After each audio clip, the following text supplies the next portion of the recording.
This is my 1978 Suzuki TF 100.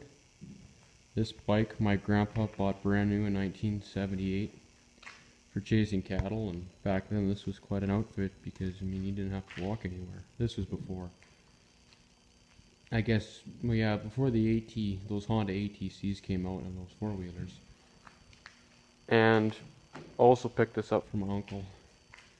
I don't know how he got it, but it was in pretty rough shape. I mean, the fender's been cracked.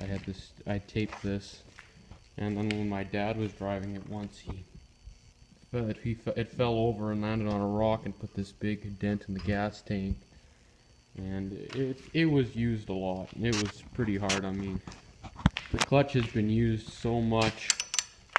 There's just so much play in this handle. It's not even funny. This little this holder that keeps the clutch open or whatever, I mean, it's so wore out the handle will just fall down and open.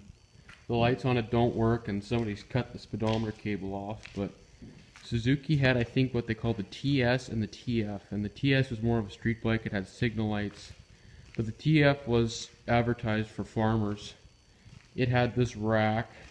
I believe it had the dual kickstand and the headlight cover and the handlebar guards and stuff. And actually, a cool trick is if you've got some really, really faded plastic, what you do is you take one of these little blue torches and you light it up and you go over the plastic, and it'll actually really shine it up. Like, the plastic was super faded on this thing, like on the front fender here. And I did that, and it shined it up really nice. But I found your plastic has to be really faded. I've got this Yamaha MX over here, and I tried shining this plastic up, and it didn't do anything. It was actually just burning the plastic. But I find, yeah, that only works if it's really bad. But I mean, this thing actually runs pretty good. The float bowl in the carburetor kind of leaks a little bit, and the pepcock on the fuel tank, I don't know what's wrong with it, but it won't close. Like, when you turn it off, the fuel will still be coming out. But here, I'll start it up for you. On switch.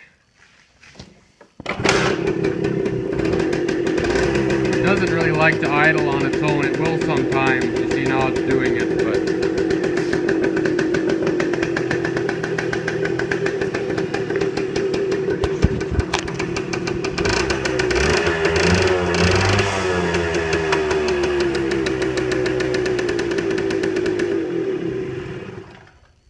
yeah, it runs nice.